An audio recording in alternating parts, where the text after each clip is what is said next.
Welcome back to The Beat. Now we turn away from the press and the pundits to people living through this unique campaign. 3 voters who backed Donald Trump in 2016 but are supporting Biden, the kind of electoral shift that could shape this election. Now, each of our guests are from 3 key states. Sarah Brown is a 27-year-old liberal from Wisconsin, Daniel Turner, a 60-year-old lifelong Republican from Florida, and Kathleen Graham, a 53-year-old independent from Michigan.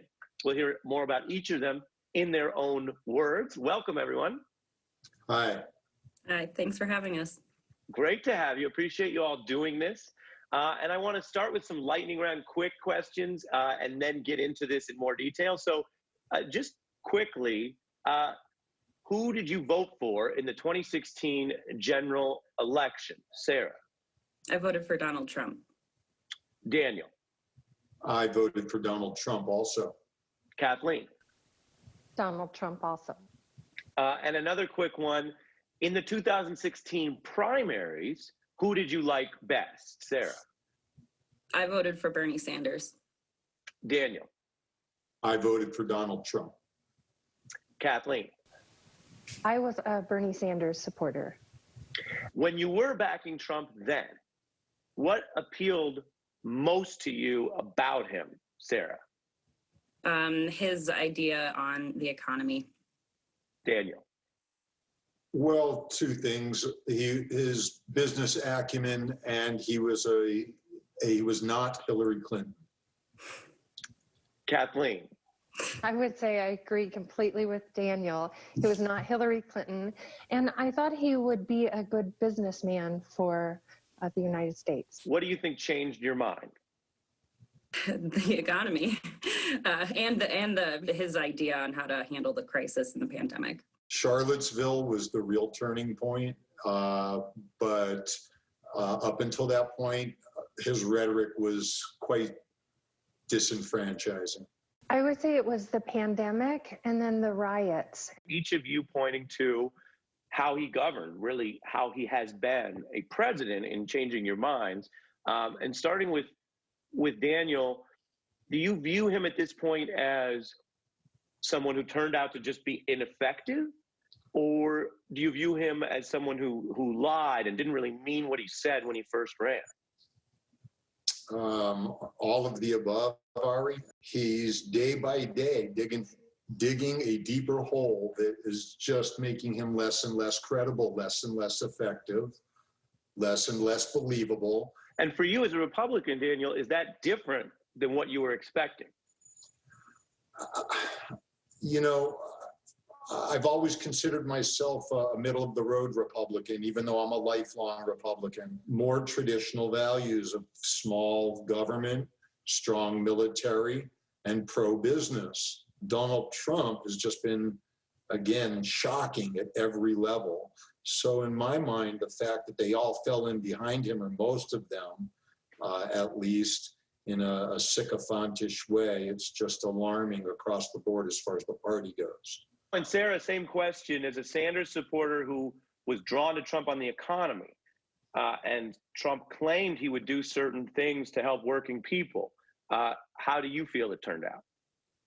Obviously, not really good. I think the pandemic did have a big part to play in that, obviously. I mean, it's not helping our economy at all. So his original idea of improving the economy just backfired. I mean, and he really hasn't done anything to improve it. Kathleen?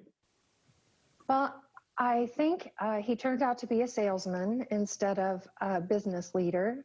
And not that salespeople are bad, but they have their place and they're not the leaders that I thought that he was going to be. He kind of reminded me of my first husband. He doesn't listen, doesn't stop to ask for directions, and doesn't compromise. Daniel, you're nodding. I'm a democratic capitalist. I believe Bernie's a little too socialist for me, but I'm definitely not interested in fascism, communism, or dictatorship in any way. And Mr. Trump wants to run an autocratic dictatorship type of regimen, and he's got enough people that actually do walk with him that it scares the heck out of him. Well, and Sarah, you personify something that a lot of people around the country are wondering what happened last time. You're a self-described young liberal woman who backed Bernie Sanders in Wisconsin, where it came down to the wire. And so what about that choice then feels so different to you now? Because it's the same Trump, but you're deciding now to back Biden when you didn't back Hillary Clinton. Like I said, it was my main motivator for voting, regardless of the party, is if they're going to be a good leader and if they're going to lead this country into a positive economy, because I really feel like that's where all of our issues stem from. I think just what he's done hasn't backed what he's said, especially when it comes to the economy. And Is it that you like Trump less than you did then, or you like Biden more than Clinton? No, I don't like Biden more. I like Trump less. This time around, we have to pick between one of the two lesser evils. Not necessarily excited about voting for Biden. As a liberal, what concerns you about Biden as you look at him as a potential president? To put it frankly, I don't think he has the backbone to get all of the things that he wants to accomplish done in this country. And I think it's just going to be another 4 years of nothing.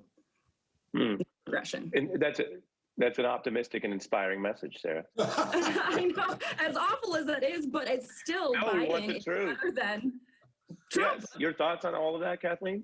I think that it is not an optimal choice, but it's the only choice that we have. In the future, I'd like to see some younger presidential candidates, though. Do you mean like late 60s instead of early 70s? Yes, somewhere in that time frame, yes. I think that Biden will be a good leader in the fact that he will bring us back together, where I think Trump has divided us. I think that we need to look at more than the economy and more than just unity. We need to kind of look at character, personality for sure. Since you are former Trump supporters backing Biden, what do you find more welcoming about the Biden message right now, Sarah? I think Biden is going to help unify this country instead of divide it, like Trump is. And I think that he is actually going to do something about this pandemic. Daniel?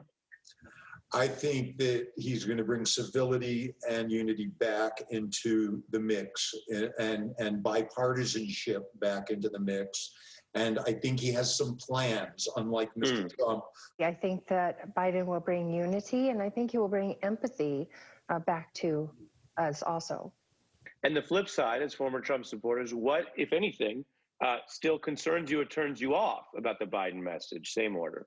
Just his lack of intensity, if that's the best way I can think of to say it. The ability to get it done with bipartisanship. Kathleen? I think he does lack a little bit of charisma, but I like the stability that he brings. If the results come in and Trump is reelected, your reaction, Sarah?